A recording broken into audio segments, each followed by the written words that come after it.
ସମସ୍ତଙ୍କୁ ମିଳିବ 3000 ଟଙ୍କା ଭତ୍ତା ସର୍ବନିମ୍ନ। ଯେମିତିକି ଆପଣ ଜାଣିଛନ୍ତି ଏବେ କେବଳ 80 ବର୍ଷରୁ ଉର୍ଦ୍ଧ୍ୱ ବୟସ୍କ ଏମିତିକି 80%ରୁ ଅଧିକ ବିକଳାଙ୍ଗ ବା କ୍ଷମତାକୁ ମିଳୁଛି 3500 ଟଙ୍କା ଭତ୍ତା। ହେଲେ ସାଧାରଣ ଭତ୍ତା ହିତାଧିକାରୀଙ୍କୁ ମିଳୁଛି 1000 ଟଙ୍କା ଭତ୍ତା। କିନ୍ତୁ ଏବେ ମିଳୁଥିବା ସୂଚନା ମୁତାବକ ଖୁବ୍ ଶୀଘ୍ର ମଧ୍ୟ ଏମାନଙ୍କୁ ହେବ 3000 ଟଙ୍କା ସର୍ବନିମ୍ନ ଭତ୍ତା।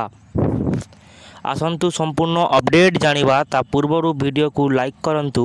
ଚ୍ୟାନେଲକୁ ସବସ୍କ୍ରାଇବ୍ କରିନଥିଲେ ଏବେ ସବସ୍କ୍ରାଇବ୍ କରି ପାଖରେ ଥିବା ଘଣ୍ଟି ଚିହ୍ନକୁ ଦବାଇ ଦିଅନ୍ତୁ। ଯାହା ସେ ମଧୁବାବୁ ପେନ୍ସନ୍ ହେଉ ବା ଯାହା ସେ ମଧୁବାବୁ ପେନ୍ସନ୍ ଯୋଜନା ହେଉ, ଏମିତିକି ବିଧବା ଭତ୍ତା ହେଉ, ତ ତା ଛଡ଼ା ଓଲ୍ଡ ଏଜ୍ ପେନ୍ସନ୍ ଯୋଜନା ହେଉ, ଏ ସମସ୍ତ ଭତ୍ତା ହିତାଧିକାରୀଙ୍କୁ ସର୍ବନିମ୍ନ ମିଳିବ 3000 ଟଙ୍କା ଭତ୍ତା। ନିର୍ବାଚନ ପୂର୍ବରୁ ସରକାର ଘୋଷଣା କରିଥିଲେ କି ଯଦି ନୂଆ ସରକାରକୁ ଆସେ ତେବେ ଏଥର ସମସ୍ତ ଭତ୍ତା ହିତାଧିକାରୀଙ୍କୁ ମିଳିବ 3000 ଟଙ୍କା ଭତ୍ତା।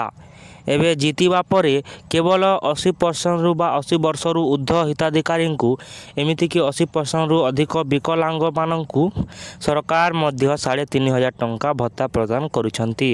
ହେଲେ ବାକି ହିତାଧିକାରୀଙ୍କୁ 1000 ଟଙ୍କା ଭତ୍ତା ପ୍ରଦାନ କରୁଛନ୍ତି।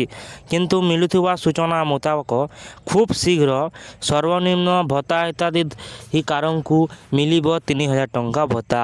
ଆଉ ଏହି ବର୍ଦ୍ଧିତ ଭତ୍ତା ରାଶି ଆସନ୍ତା ମାସଠାରୁ ପ୍ରଦାନ କରାଯିବ ବୋଲି ମଧ୍ୟ ସୂଚନା ରହିଛି। ଏନେଇ ମଧ୍ୟ ଖୁବ୍ ଶୀଘ୍ର ସରକାର ପକ୍ଷରୁ ବିଧିବଦ୍ଧ ଭାବେ ଘୋଷଣା ହେବାକୁ ଯାଉଛି।